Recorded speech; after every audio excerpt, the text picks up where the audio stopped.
skills, learning. My home life just was not good.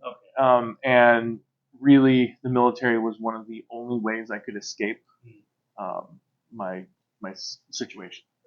And it was a great way to become independent and fully support myself. A great way to escape into something that would build me into my future. Right. For myself. Well, we were married for a year and a half before we ever lived together.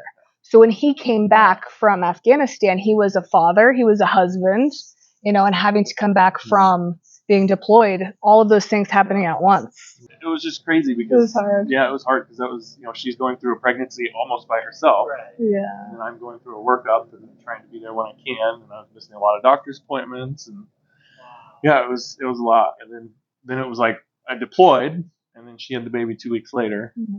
And so you couldn't have the moment. No, yeah. No, we never really had a moment. Well, until he was 8 months old. He was 8 months old when you got back. Yeah, when I What got back. That was the branch first time. did you Okay. serve? So first, I actually joined the Air Force. So again, my longtime goal was to be a fighter pilot. And I was starting college when I was 16. Yeah. And then because of the whole family home situation, I really just rushed it. I was supposed to go in as an officer, go up the rank, be a pilot. But because of the whole home situation, I just I could get in now. I could be enlisted. Later on, I could be officer. But I did 4 years in the Air Force. It just didn't satisfy me. It wasn't what I wanted. I actually did an inter-service transfer, which was really, really complicated and hard. It took a long time. Yeah. Exactly. Yeah. So I had a 6-year contract in the Air Force. We cut 2 off and went straight into the Marine Corps.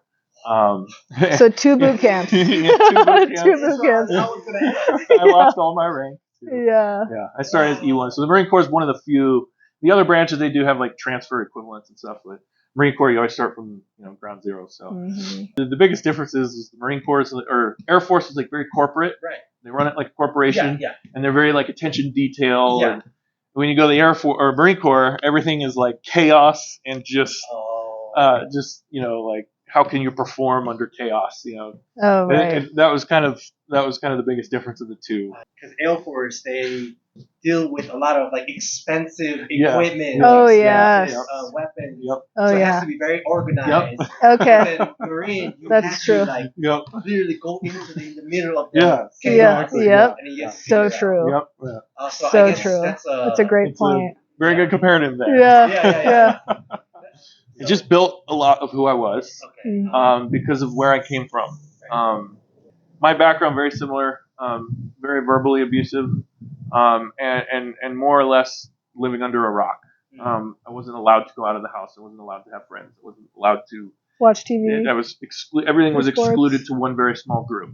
And that was the only people I was allowed to talk to. That was the only people I was allowed to associate with. Everything else was not allowed to. And so for me, it was really just a way to get out, make actual real friends, real connection with people, and learn a dependence. And that was the first boot camp. The second boot camp I was dreading because I knew what to expect. And then what about the gas chambers? Were they both pretty similar? The Marine Corps gas station I think was a little more intense. Air Force gas chamber was still a lot. It was.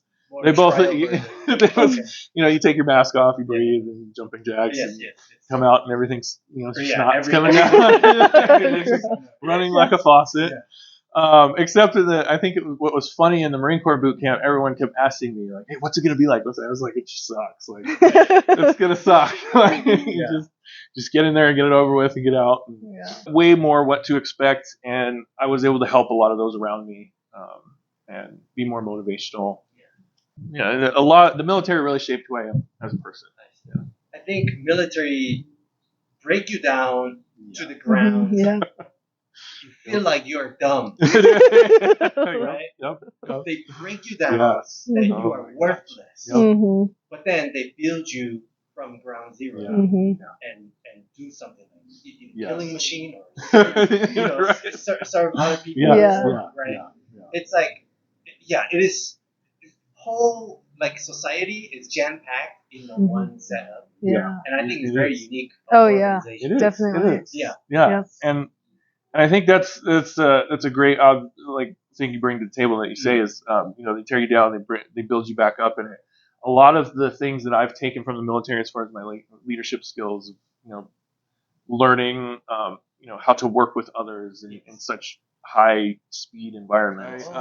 So I deployed to Afghanistan. I went to Sangin Valley, Helmand Province. I was in 3rd Battalion, 4th Marines. So the stories, what I heard from news is Taliban are still have a force there. Yeah. So you like literally consistently you have to worry about IEDs. Yeah. So the bombs and things like that. Yeah. What was your experience there? We did a lot of mobile patrols. We also set up a fob up on a hill. Managed that for about 2 months. Yeah. I'll be honest. I don't talk a lot about a lot of it.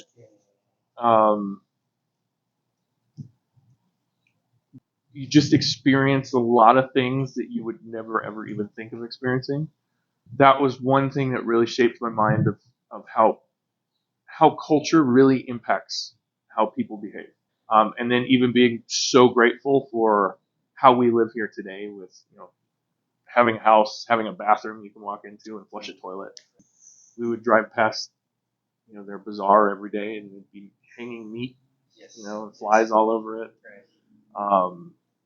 Everybody had a cell phone. That was the weird part. I don't know how everybody charged it, but but the kids, they just were very different. Very hostile towards us. Yes, very, and I don't blame them for that at all. Yeah. We're foreign people in their country. They don't understand the bigger picture. I don't even know if I understood the bigger picture, but. I see. I went to humanitarian service in Haiti. Oh wow. Yeah. Dirty water everywhere. Dead body everywhere. Dogs were sniffing around. There's no water system. Yeah. So you have to buy a little plastic pack of water. But they have cell phone. Like every hospital has cell phone. Yeah. And then what they do is they charge on the electric pole. Oh wow. Oh wow. And then they hijack it. Oh wow. Oh, wow. Okay. And then they have access to watch YouTube. Oh okay. And then they see how Americans live. Yeah. Oh wow. And then they compare themselves. Yeah. Oh. And then, Americans claim that they helped us, but Oh. where's the money? Yeah. And then there are a lot of corruption in Haiti. Yeah. Oh yeah. Just people were very, very mad. I'm pretty sure Afghanistan, same way. Yeah. Some people will interpret the intention incorrectly. Exactly. Yeah, and then people will get mad. Oh yeah. And there was a lot like that. Yeah. With that specific country, I mean, I'm sure there's a lot of other countries like it. Every small little area was its own governed area, and so you would go into different areas and they would all hate each other. There was no unity. There was no, and I remember there was one time where we had to replace a bridge, and this bridge, I don't know when it had been built. It was just a big metal bridge. It was something that the Army had put in, but it connected, one side to the other, which now made it possible for everyone on the other side of the river to come over to the bazaar and be able to get food and sell their goods, and so it was a huge thing that the bridge was there, and the bridge was actually falling apart. So the Army engineers had to go in and replace a lot of things and build it back up. And there was one time we had to shut it down for 3 days. And it's not like we could wait for people to go home, or we just literally had to cut it off and be like, if you got stuck over here, you got stuck over here, you got stuck. Exactly. Yeah. For 3 days we had to hold security when the Army went in there and fixed it. But that was probably that was a very scary time, because here on one side of the river that we're guarding, making sure no one comes across, they all hated each other. They all hated us at the same time, because, half the people didn't live there. They're all sleeping on the ground waiting to go back across the bridge. And that was just one of those times where it's like, they see how we live over here, but they don't understand that a lot of it comes from this actual structure of safety with the government. And, a lot of people disagree with the government. A lot of people agree with it. But what a lot of people need to be on the same page with is that it still governs and allows a huge safety net to be able to sleep in your home safely. It just shows how much chaos and disorder is in that area, but yet people live in it on a day-to-day basis. Right. That's very, very sad. Yeah. The security could be very basic things. Mhm. Yes. But they don't have that. Yeah. Right? No, not at all. I mean, every morning I would see when we sat up on top of the hill. Every morning I'd be standing post at 5 o'clock in the morning. A 4-year-old on a donkey would be coming down the hill, go to the bazaar every day, and come back with a list of groceries that maybe his mother he'd buy something every day, and just thinking that your 4-year-old could go to the bazaar and never be seen again. Mhm. And a parent entrusting their 4-year-old to, this child's being forced to grow up 10 times faster than most of the kids do. Exactly. Yeah. And it's just crazy. That's how they live every day. I think one of them was my platoon staff sergeant Willis. He had been in some of the biggest battles the Marine Corps had ever had in Iraq, and so his his ribbon stack was bigger than anybody's. Almost everything you could ever have. He just his leadership style, seeing how he would relate to people, how he would talk to people, how he led us in those situations, was something I really looked up to, and he expected the standard and nothing less. He held himself to the standard as well, and I think that was a huge impact. Anytime we'd go PT at 5 o'clock in the morning, he was right there in the front, doing it alongside us, motivating us, not tearing us down. Exactly. That was his big thing. And then on that personal level, he always checked in with us to make sure we were good, and making sure home life was good, and making sure. So he looked for the personal development in his guys as well as holding us to the standard of being a Marine and everything. So greatest leaders are where the leaders that I want to follow him because not because he or she is scary. Yeah. Oh right. Yeah. I want to because that person is a great person. Yes. Mhm. Yeah. That is why you want to follow them. I'd follow them in battle. But the one thing that I would say is that you are the only person that can change your mindset, that can change the way you feel, and that can make the decisions that get you where you want to be in the future. You are the only person that can do that. Instead of looking outside and blaming other things, you're the only person that can make the decisions that get you where you want to be and to make you be a better person. And I think if more people realize that, I think we would just you would just see more thriving people. No matter your situation, no matter what's going on around you, you can be in the worst places of your life. I've been crazy places mentally, and I was the only person that could make the right decisions to get myself out of that. And I'd like to add just maybe having some small goals to work towards. Yeah. Just constant growth, whatever, maybe there's something that you want to learn or something that you want to do differently or some way to improve your life, that maybe having a goal and setting smaller attainable goals is helpful because you just feel like you're in that forward momentum and growing and changing. And I think that has a really positive effect mentally.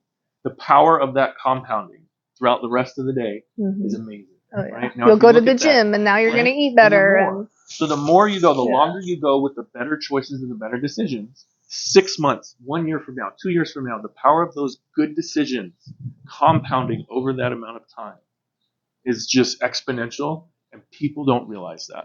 They continue to sit in the negative mindset, and I've been there. Continue to sit in the negative mindset to where you look at everything negatively instead of looking at the good things that you're doing and focusing on that. And 2 years from now, you'd be in a completely different place. And a different person. Yes, and a different person. Yeah. And then you kind of like a living proof. Like yes. you guys look amazing. Oh, thank you. Appreciate it. That has a conviction, right? Yeah. Yeah. You live with it. Yeah.